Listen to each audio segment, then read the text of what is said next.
Hey, what's going on, everybody? And welcome back to the channel today for a special interview. Today, I'm alongside of, I'm going to bill him as the Netflix interactive guy. I just recently checked out his latest project, Escape the Undertaker, which I've done a couple of reviews for. I really enjoyed it, and you all should know why. But nonetheless, I really appreciate his craft and him taking time with me today. Ladies and gentlemen, I present to you Ben Sims. Ben, how you doing today? How are you? I'm great.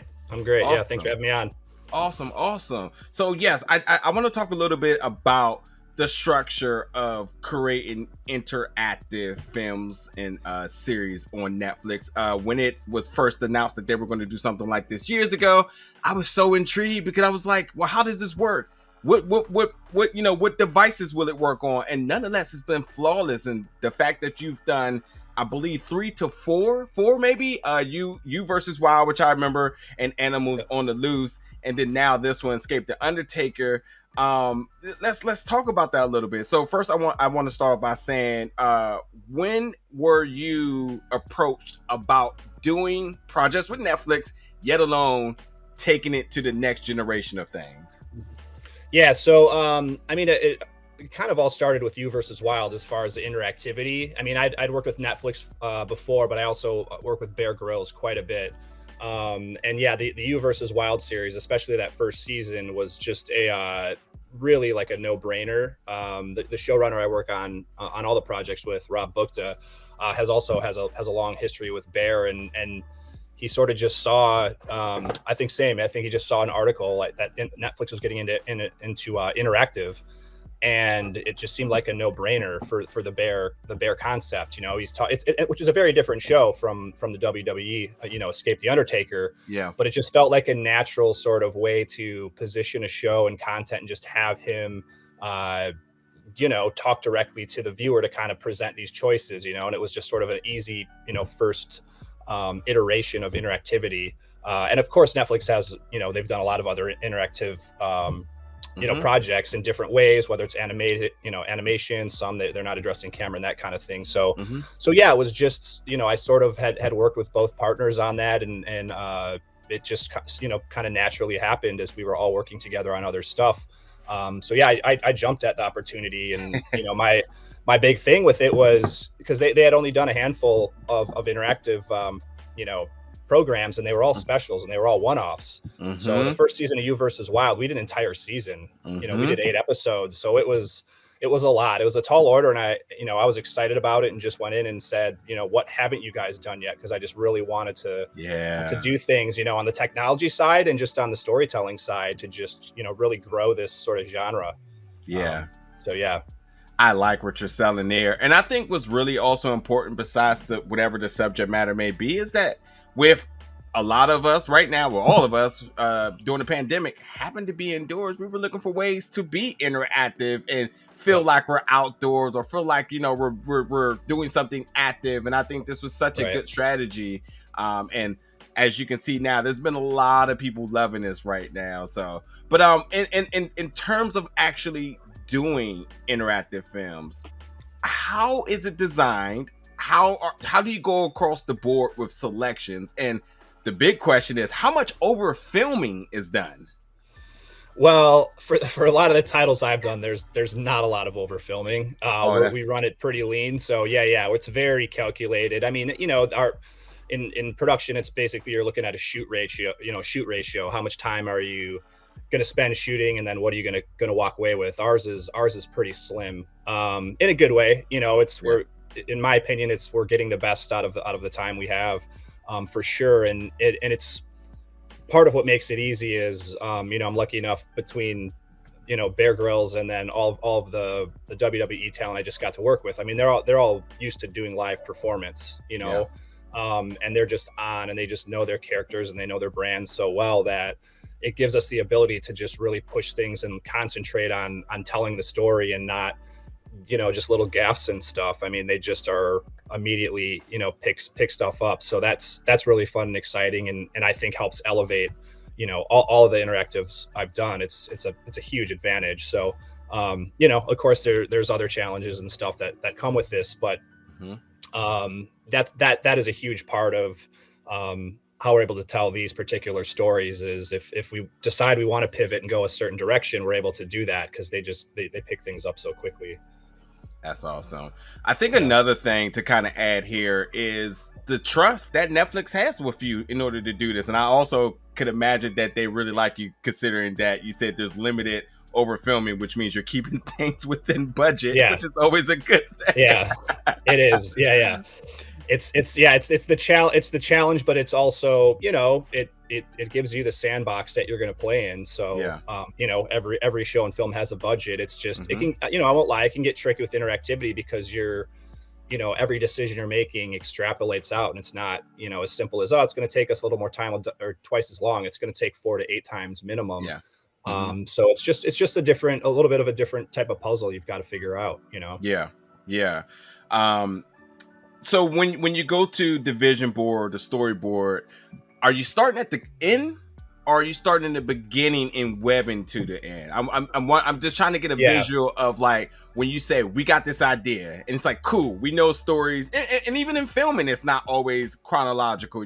There's sometimes, but like this is a whole nother beast here because you got these options, and eventually you got to get to someplace. So when you're looking at the storyboard, the vision board, whatever it may be, what's that kind of like? Yeah, so I think it's somewhat different every time, but I usually personally like to start with either the beginning or the end. That's where most of the kernels of my ideas will come from, is I'll just think of a really interesting or exciting scenario, and then I'll go, okay, how do we get to that point? Or, wow, I would love to see, come out of the gate this way. How do we start this way? And then you sort of fill in the gaps, and it's a fluid thing. There have been times where I've come up with a really cool concept, and I think the entire project's going to be based around that, and then it ends up being the middle, or even just a small piece of the story. But that's a good problem, right? Because if that little kernel excites me, then the hope is whatever I've moved on to is going to be even more exciting. So exactly. So that's just kind of the dance that you do. And then the fun part with interactivity is you can usually sprinkle a lot of those ideas in. A lot of stuff in Escape the Undertaker were things that were big ideas that I don't want to say they were smaller at by the end, but we were lucky enough to just have a lot of big ideas we could fit all together, because you can tell the story multiple ways and appease different types of fans and stuff. So that's the challenge, but also the luxury of interactivity is, how many times have you watched a show or movie and gone, I wish they would have done this, or I wish we could have done this a different way. We kind of have the opportunity to do both sometimes. Not that keeps everybody happy, but we're getting closer. And it's weird because I do want to focus on the film in a second, but I wanted to tap your brain a little bit about that. But that brings up a super interesting point, which is, this is a question I really never asked directors, and that's in regards to reading reviews, because to me, I don't understand how anybody could not like something that you have full control over, and the whole narrative of it is fun. And there's, without a doubt, any of these interactive films, even the Kimmy one, which I didn't know anything about, the regular series, I still had fun with it because I was able to dictate what was happening. So as a director, are you at all ever fazed by seeing reviews, or what's kind of the response to that? Because, and even if you don't want to answer that, because again, this is not a question I typically ask. Do you at all kind of just smirk and say, like, man, you must have had a really challenging childhood? Like, how? Like, where's the anger coming from here? Yeah. I'm at a point now that I try and just concentrate on the the good aspects of it, and it's a tricky thing. The first thing I'll say is, of course, it's tough at times to get criticism, especially if somebody has no idea, what it took for you to try and pull something off. It would be like working in an office and somebody looking at your spreadsheet and just ripping it apart on, you know what I mean? Exactly. It's like, well, this is my job. This is my take on, that's overly simplistic, right? But you get the gist. There's not a lot of jobs that you just can be sort of publicly commented on. So, but it's part of the business, and it's, seeing reviews like yours and people that it does resonate with just sort of drowns out, a lot of that other stuff. But I think, I would rather be, I'm trying to think where I heard this, but it's, I thought it was put rather well, is like, I would rather be pistachio flavored ice cream, right? Like it's for some people, but not for everybody, right? Like nobody talks about chocolate or vanilla, but if somebody has some like really good pistachio ice cream, that they're like, they nailed it. This is really good. And at the Yeah, same time, yeah, it means it's not for everybody, right? yeah. So it's like if Good you're going to point. choose what you're going to do, you know, I feel like I feel like I've done my job if I pulled off what I set out to do. You know, it Yeah, doesn't mean everybody's going to love it. It doesn't mean it's going to make everybody happy, but you know, I feel like I've done my job if I've at least left it all out on the field and, you know, pushed it as far as I could. And with a title like this, you know, these are pre-existing iconic characters, so there's a lot of responsibility there. And I like that challenge and embrace that challenge, but you know, I want to make sure I'm keeping those fans and I'm serving them, you know, as well, and just hopefully expanding on that. You know, that's kind of the needle I want to thread, is put my spin on it, but be true to, you know, everything else that's happened prior to me touching this. absolutely. Well, I'm going to take this time to give you your flowers. Number one, let's look at the facts here. Netflix clearly has confidence in you. This is why you're continuing to make films with them. So that's that. We're going to leave it at there, regardless of whatever people think. Number two, in terms of Escape the Undertaker, kids are loving it. Adults is loving it. Fans are loving it. Whether you're a fan of wrestling or fans who are just sitting at home looking for their next watch, is loving it. At the end of the day, it did its purpose, as you said. People are talking about it. People are having fun. That's what it should be about. All the other hoopla that people are spending, because I've seen a few myself, and I don't even know why I even dove into wonder what other people's responses were. I just couldn't help but to just sit back and say, like, wow, like, Yeah. what side of the bed did you wake up today, you know? Right. Yeah, no, thank you for that. Yeah, you're very generous with that. But yeah, I'm glad to see the true fans that enjoy it are really enjoying it, and like, in even people that weren't fans, you know. I mean, Exactly. I get a lot of nice calls and texts from my friends that have kids and stuff that I didn't even know knew about it, you know. So that's who I'm making this kind of stuff for, you know. It gets under my skin when adults try to be adulty, shall I say, on kids' projects. It's for kids. It's supposed to be fun. It's supposed to not make sense at times. It's supposed to be campy. Well, all that stuff. It's for kids. And you can enjoy it too with your kids, your family, or whatnot. You know, I don't know, man. But yeah, let's talk about Escape the Undertaker, folks, which is available now on Netflix. It is an interactive experience, which means that you go in here. It is about 30 minutes, but it could be longer. It could be shorter, because it's your job to navigate the New Day. The New Day tag team in WWE. One is the World Heavyweight Champion, very decorated, very accomplished. Against the iconic, the dead man, the Undertaker. You have to navigate them through his house to pretty much take his urn, because the urn is a beacon of negativity, but they're going to use it for positivity. And it's a very, very fun experience, as I like to say, because it's not just a film. You're not just watching it. You're actually being a part of it. So when you realize that, now, was this your idea, or was this an idea that they said, hey, we got something for you? Let's start there. Like, was this a project of yours that you wanted to do, or did they come to you? Well, so it was an idea that was being developed between WWE Studios and you know, Propagate and Electus, who, the production company I work with, the U versus Wild titles and stuff on. So, you know, they had initially, you know, kind of teamed up because of the experience a lot of us had in interactivity. And it was actually brought to me by Rob Bukta and Liz Schultz, who I work with on the U versus Wild titles. And you know, once I saw it, it again, sort of like the Bear stuff, the concept just clicked. You know, you could probably shoehorn just about any idea into an interactive, but this is another one that I felt like, okay, it's a storytelling device. You know, like this can be the interactivity can be part of the story versus, you know, just sort of a gimmick. So it kind of timed out to where you know, they approached me about it, and after talking with WWE, and you know, I really tried to sell them on my vision for it and everything. It was you know, we all teamed up on it, and that's how they brought me on board. And then once that happened, it was, you know, quite a long time, not overly long, but with everything going on in the world, you know, it was just like we had a lot of time to develop and sort of get the story right, and just had lots of different iterations until we, you know, essentially landed on the urn, which not in retrospect seems like such a no-brainer. Now that was the kind of the backbone of the whole thing. But yeah, it was just been a labor of love for the past year, getting this thing to the finish line. That's awesome. That just made me think about something. You filmed this during the pandemic. We did, yeah. Yep. We shot in Atlanta. Yep. And the reason I asked is because it looks like a pandemic film, but it doesn't. Because you have all the characters you need, So that's interesting.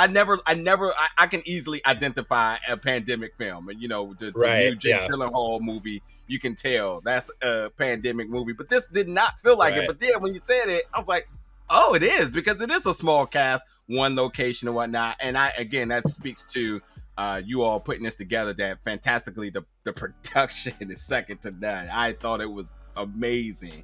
But when you realize you had this cast, there is so much charisma and character here with just these four gentlemen.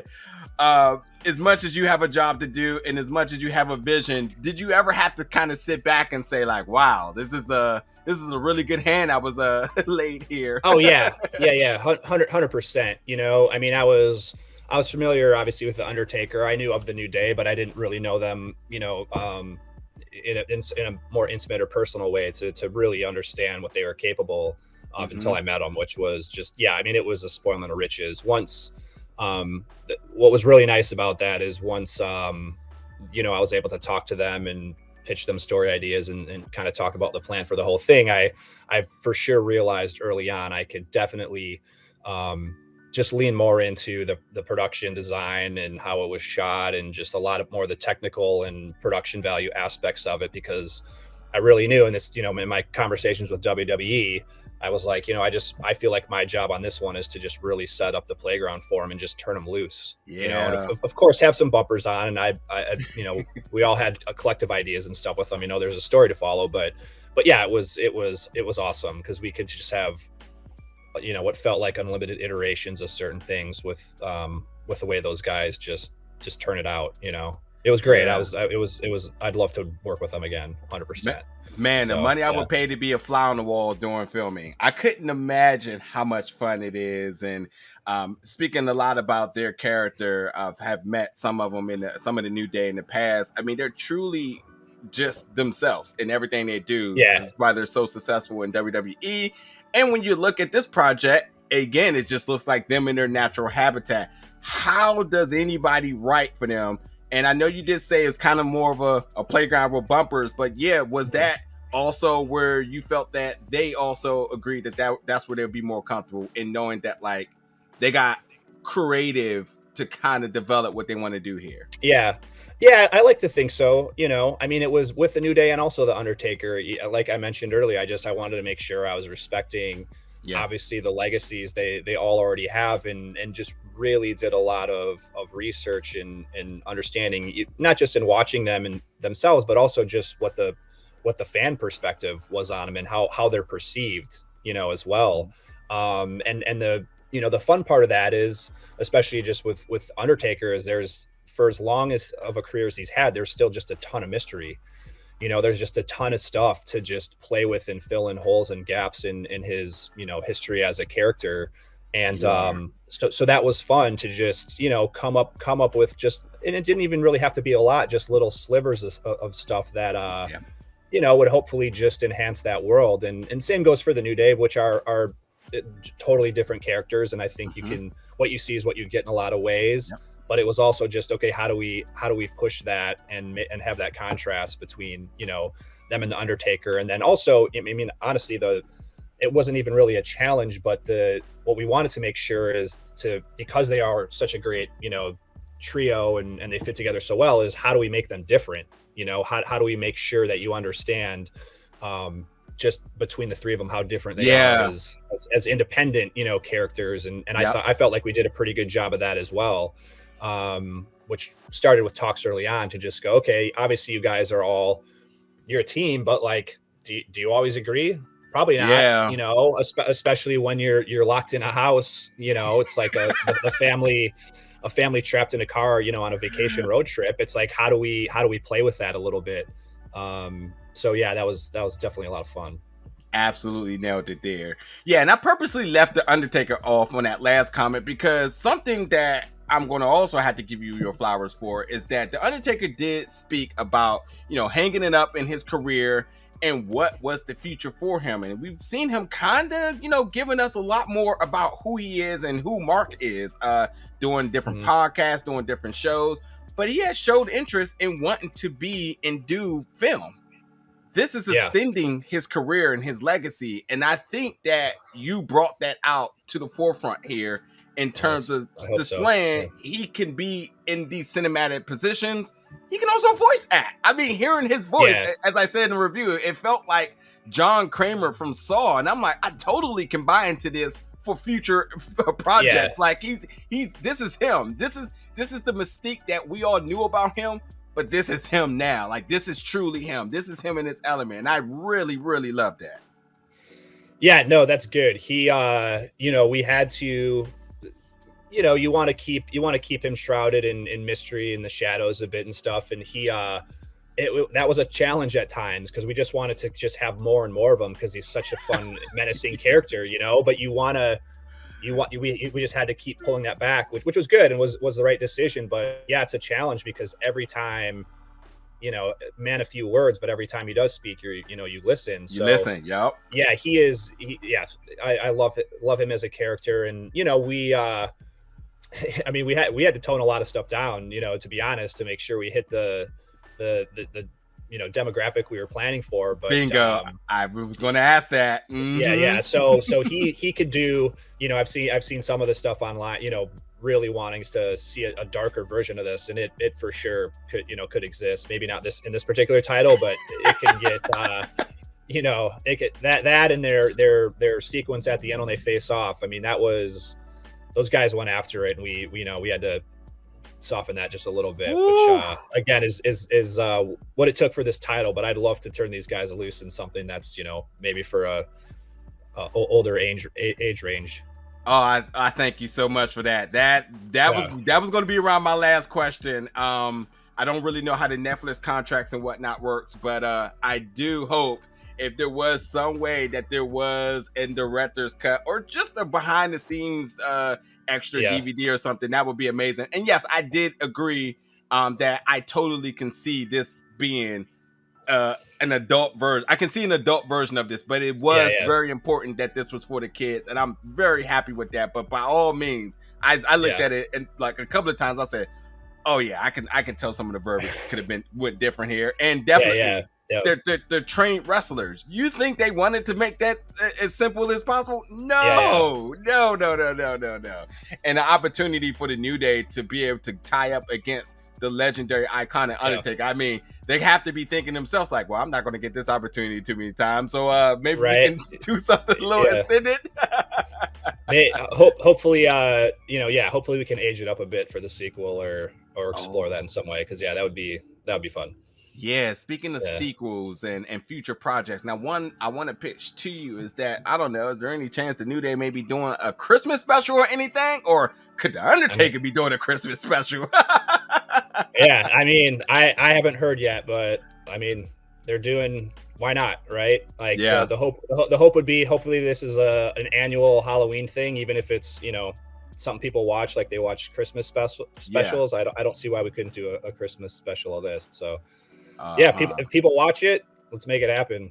Awesome. That's the key here. And then obviously now it's been amazing talking to you, and absolutely can consider myself a fan going forward. I'd never really tied the name together on all these projects, but definitely now I know who to look out for. What might you have coming down the pipeline that you possibly could talk about? And or if you can't, what's a few ideas that you kind of been drawing up, thinking like, what, I would want to do something like that. What's in the brain there? Well, yeah, I mean, I have a few things now I can't quite talk about yet, so sorry I can't leak any of that to you. Oh, but, no problem. Yeah, I for sure, this has got me. I don't know if it's because it's October, it's the Halloween mood, but yeah, I'd love to just keep pushing on kind of the horror thriller genres, and so I'm looking for my next feature in that regards, whether it's interactive or not. But again, it lends itself to interactivity. So as much of a challenge as it is, I'd love to do another interactive, thriller horror type of thing, or something in that vein. I think that's probably what I'll concentrate on for a while. So, oh yeah, if you got ideas, send them my way. Oh, for sure. As much horror as I watch, I definitely got some ideas. I tell you one thing though, nice. If it's another film I watch that has to do with the horrors of renting an Airbnb, I don't know what I'll do. Right. But man, right. Yeah. I would sign up for an interactive Airbnb movie. That could be interesting. That's not a bad idea. Yeah, not a bad one. Well, folks, again, I'm talking to the director Ben Sims, who as I label as the interactive Netflix guy. He's done so many projects in the interactive genre in there. His latest project, Escape the Undertaker, is available now. You heard it himself. Watch it, share it, watch it with your kids, your family. Adults can appreciate this. Kids will love it. Wrestling fans will love it. Uncasual wrestling fans will love it. Hey, who's that? He looks familiar. Oh, the Undertaker. Yes, that is him, folks. He is your big baddie here. He's making sure no one's coming into his house stealing his urn. I mean, unless you pick the right decisions and you accomplish it. So you got to do your part, folks, to support. And Ben, I got to say this right now on the record. The door is open. I would love to talk to you again about future projects. Awesome. And again, as I said, as a definitely labeled as a fan, and I can't wait to see what is next. Love it, man. Thanks again. Thanks for having me. Absolutely. Well, folks, that'll do it for this interview. His social media and stuff is down in the description below. Also, the link to the Netflix movie is down below. Check it out. Jump in the comments. Let us know what thoughts, questions you may have for him. I will certainly make sure he gets an eye to check to see them. But until then, folks, I'll see you around for more reviews and interviews very soon.